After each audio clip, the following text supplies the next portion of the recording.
Hello friends, welcome to our channel decent Hindi stories. प्यारे दोस्तों, आपका हमारे चैनल डिसेंट हिंदी स्टोरीज़ में बहुत बहुत स्वागत है। आज हम लेकर आए हैं एक नई कहानी जिसका शीर्षक है बेटी है पराया धन।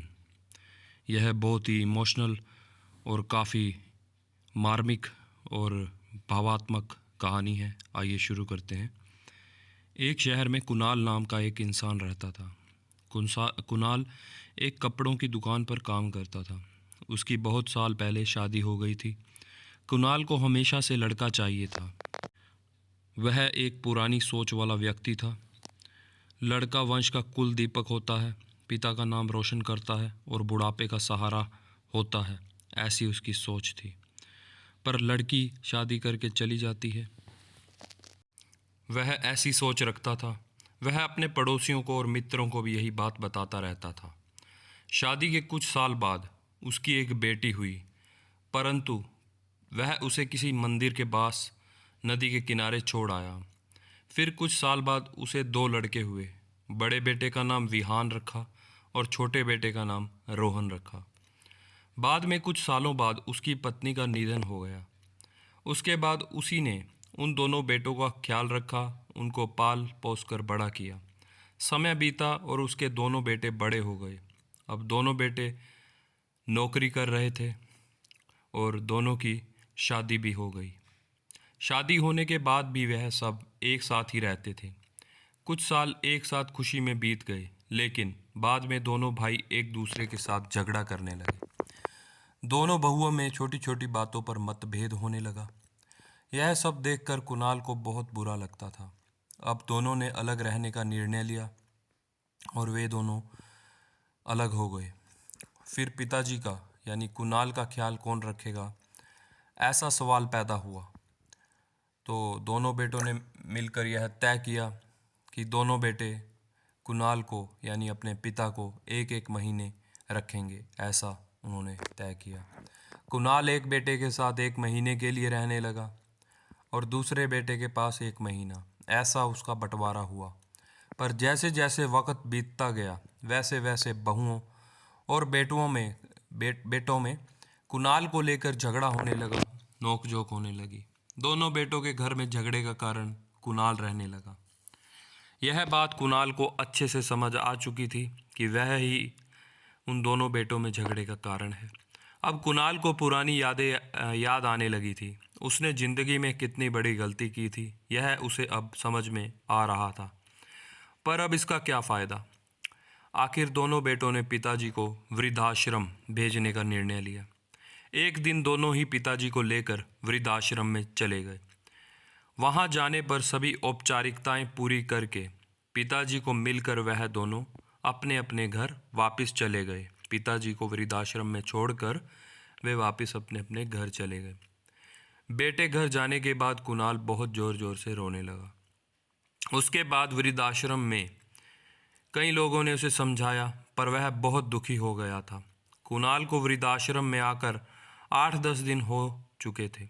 वह किसी से भी बातचीत नहीं करता था और एक पेड़ के नीचे बैठकर विचारों में खोया रहता था, विचारों में मगन रहता था, चिंतन करता रहता था। वहाँ के लोग उसे पूछते थे, पर उसने किसी को कुछ भी नहीं बताया। कुछ दिनों में वह एक व्यक्ति से थोड़ा बहुत बोलने लगा। बाद में दोनों की अच्छी दोस्ती हो गई। एक दिन वह दोनों बैठे थे, तब वह व्यक्ति कुणाल को अपनी कहानी बताने लगा। वह बोला, मुझे एक ही लड़का है। वह मेरे साथ छोटी छोटी बातों पर झगड़ता रहता था। इस बात से मैं बहुत ऊब चुका था, तंग आ चुका था। इस वजह से मैंने वृद्धाश्रम में रहने का निर्णय लिया। मुझे कभी कभी लगता था कि मुझे बेटे के साथ एक बेटी भी होती तो कितना अच्छा होता। कदाचित आज वह मेरे बुढ़ापे की लाठी, बुढ़ापे का सहारा बन सकती थी। उसका बोलना सुनकर कुणाल और ज़्यादा दुखी हो गया और वह बहुत गहरे विचारों में खो गया। कुणाल को दुखी अवस्था में देखकर उसके दोस्त ने कुणाल से पूछा, आप क्या सोच रहे हो? आपके सामने देखो, उस दिखने वाले दो व्यक्तियों में से एक हमारे वृद्धाश्रम के मालिक हैं, उनका नाम हंसराज सेठ जी है, और दूसरी उनकी बेटी है, उसका नाम अक्षरा है। वह दोनों बाप बेटी खड़े हुए थे। उस व्यक्ति ने कुणाल को उन दोनों को इशारा करके दिखाया। वृद्ध आश्रम का सारा काम उनकी बेटी अक्षरा संभालती थी। हंसराज सेठ की वह एकमात्र बेटी थी। बेटी माँ और पिताजी से बहुत प्यार करती है, उतना ही प्यार वह वृद्ध आश्रम के हर एक व्यक्ति से करती है। कुणाल सिर्फ उसकी तरफ देखते ही रह गया और उसका मन और भी ज़्यादा दुखी होने लगा। रात होने लगी थी। हर एक वृद्ध अपने अपने कमरे में जाने लगे। कुणाल भी अपने कमरे में चला जाता है। रात का खाना जल्दी खाकर सब लोग सो जाते हैं। कुणाल को उसका भूतकाल, उसका अतीत याद आता है। कुणाल की शादी होने के बाद उसे पहली बेटी हुई थी। उस वक्त उसे बहुत गुस्सा आया था। पत्नी के लाख मना करने के बाद भी कुणाल गुस्से में अपनी बेटी को उठाकर और दूर जाकर उसे कहीं छोड़ आया था। पर अब पश्चाताप करने के सिवाय रास्ता भी कोई नहीं था, क्योंकि अब वह वक्त बीत चुका था और बीता हुआ वक्त कभी वापस नहीं आता। कुणाल को रात भर नींद नहीं आई। वह इन्हीं विचारों में खोया रहा। दूसरे दिन वृद्धाश्रम में एक छोटा सा कार्यक्रम था। हर एक व्यक्ति जल्दी उठता है और अपने अपने काम में लग जाते हैं। दोपहर को सब लोग हॉल में इकट्ठे हुए। हंसराज सेठ और अक्षरा भी आए हैं वहाँ पर। कार्यक्रम चल रहा था। तब हंसराज सेठ जी का ध्यान 2-3 बार कुणाल की तरफ गया। कुणाल उनको बहुत उदास बैठा हुआ दिख रहा था। उनको लगता है कि शायद उसकी तबीयत अच्छी नहीं होगी, इसीलिए वह उदास मन से बैठा हुआ है। प्रोग्राम ख़त्म होने के बाद वह कुणाल से बात करने के लिए कुणाल के पास जाते हैं। वह कुणाल को दुखी होने का कारण पूछते हैं।